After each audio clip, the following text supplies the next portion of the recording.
अस्सलाम वालेकुम।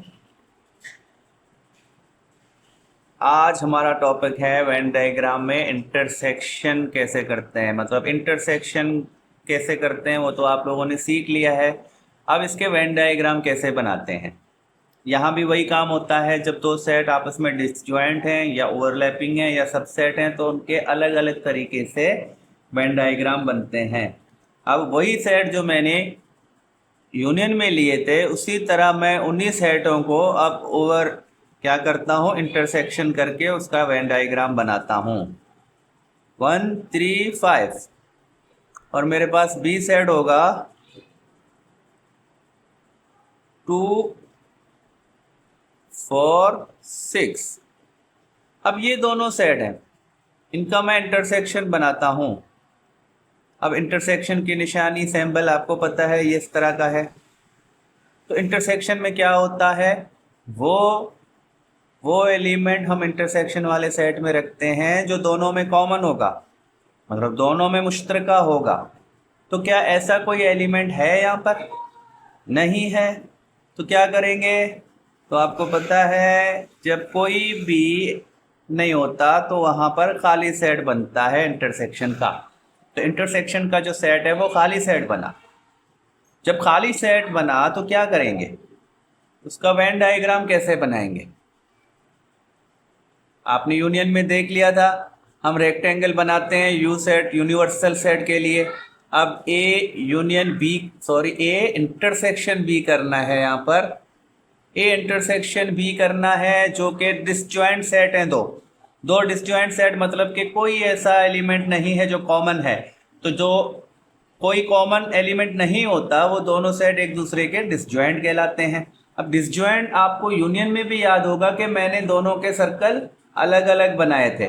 तो वही काम करूंगा यहाँ पर भी, मैं दोनों के सर्कल अलग अलग बनाऊंगा और ए सेट के जो भी एलिमेंट हैं वो ए सेट में डालूंगा और बी के जो एलिमेंट हैं वो मैं बी में डालूंगा। 2 4 6 एलिमेंट डाल दिए।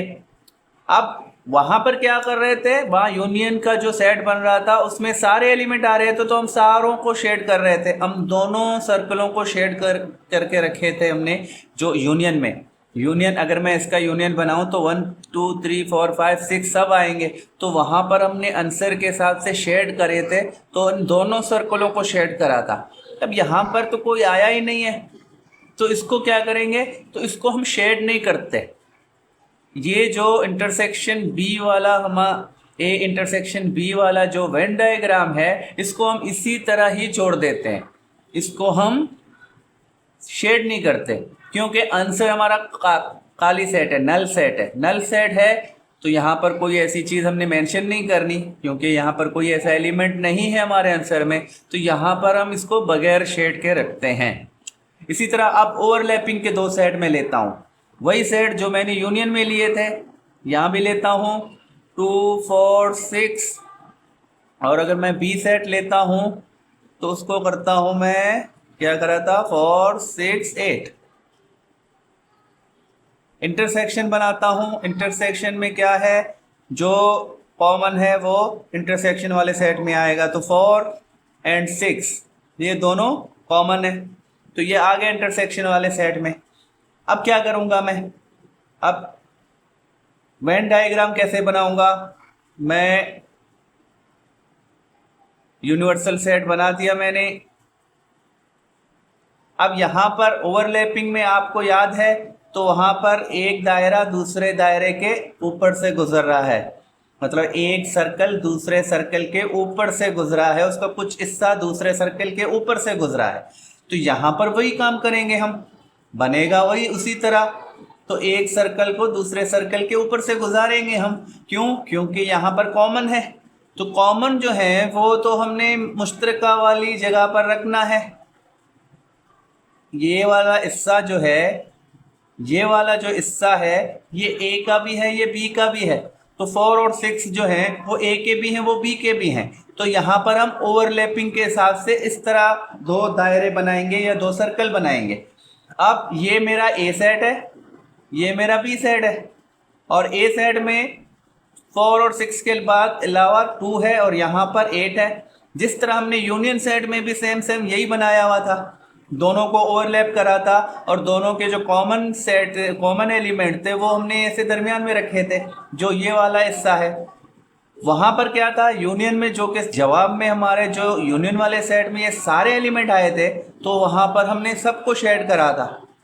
यहाँ पर क्या करेंगे, यहाँ पर हमारा आंसर क्या आया, कॉमन वाली जगह, कॉमन वाली जगह हमारा आंसर है 4 और 6।